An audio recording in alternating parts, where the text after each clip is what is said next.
सारी रात तेज बारिश होती है, जिसकी वजह से मम्मा चिड़िया का घर पूरी तरह टूट जाता है। मम्मा चिड़िया अपनी बेटी को लेकर टूटे हुए घर के ढेर पर बैठी हुई थी। चिड़िया बेटी, मुझे पता है आपको बहुत भूख लगी होगी। मैं जल्दी से जाकर अच्छा दाना ढूंढ कर लाती हूँ। मम्मा, आप मेरी चिंता ना करें। सबसे पहले आप ये सोचें, अब हमारा घर टूट गया है, सारा नष्ट हो गया हमारा घर, अब हम कहाँ रहेंगे, इसके बारे में सोचें।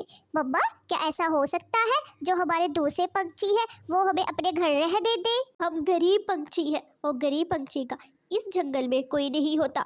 बेटा, इस जंगल में हमारी कोई भी मदद नहीं करेगा, तुम चुपचाप यहाँ बैठी रहो। मैं जल्दी से दाना ढूंढ के आती हूँ, फिर बाद में देखते हैं कि क्या करना है। मम्मा चिड़िया अपनी बेटी के लिए दाना लेने के लिए चली जाती है। इस जंगल में मम्मा की सबसे अच्छी दोस्त बबली आंटी है। बबली आंटी हमें अपने घर जरूर रखेंगे। मम्मा को इस बात का नहीं पता, लेकिन मैं जल्दी से जाकर बबली आंटी से पूछ के आती हूँ। गुड़िया ऐसा सोचकर बबली आंटी के घर चल पड़ती है। बबली आंटी, आपकी और मम्मा की दोस्ती कब से है?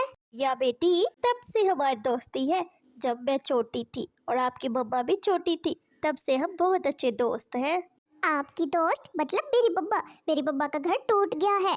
क्या बबली आंटी, आप हमें अपने घर रहने देंगी? बेटा, मेरा घर बहुत छोटा है, लेकिन हाँ, मुझे याद आया, मुझसे भी अच्छी सहेली आपकी मम्मा की गोरी आंटी है।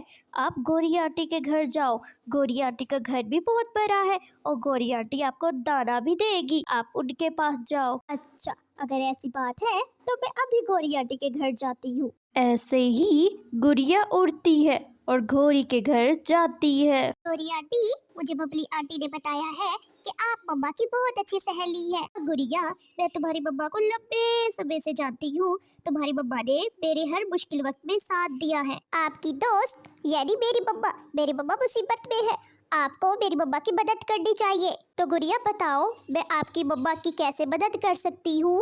आंटी, हमारा घर टूट गया है, आप हमें अपने घर कुछ दिन रहने देगी?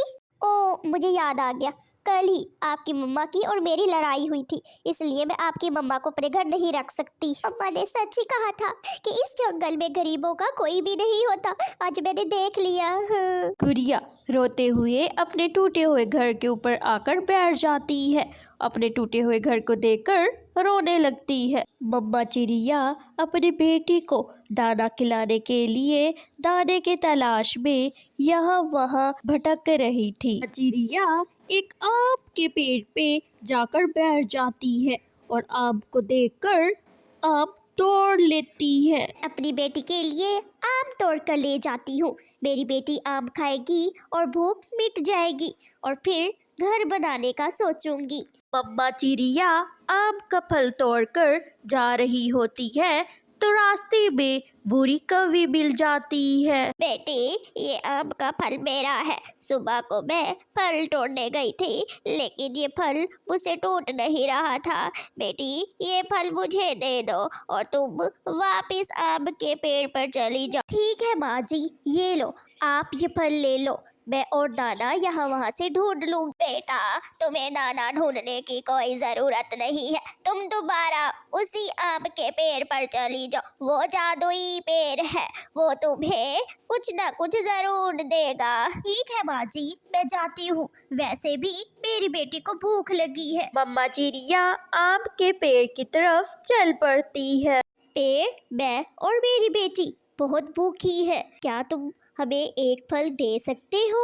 चिड़िया रानी, तुम मेरी परीक्षा में पास हुई हो, तुमने मेरा दिल जीत लिया, तुमने बुरी कवि की मदद करके बहुत अच्छा किया। मैं तुम्हें ऐसा फल दूंगा जिससे तुम्हारी जिंदगी बदल जाएगी। ऐसा कहकर पेड़ पर एक चमकती हुई रोशनी आती है और एक खूबसूरत और मीठा रसीला आम लग जाता है। चिड़िया वो फल लेकर घर की तरफ चल पड़ती है। मम्मा, ये फल आपको किसने दिया है? बेटा, ये फल जादुई आम ने दिया है। मम्मा आप सच कहती थी, इस जंगल में गरीबों का कोई भी नहीं होता है।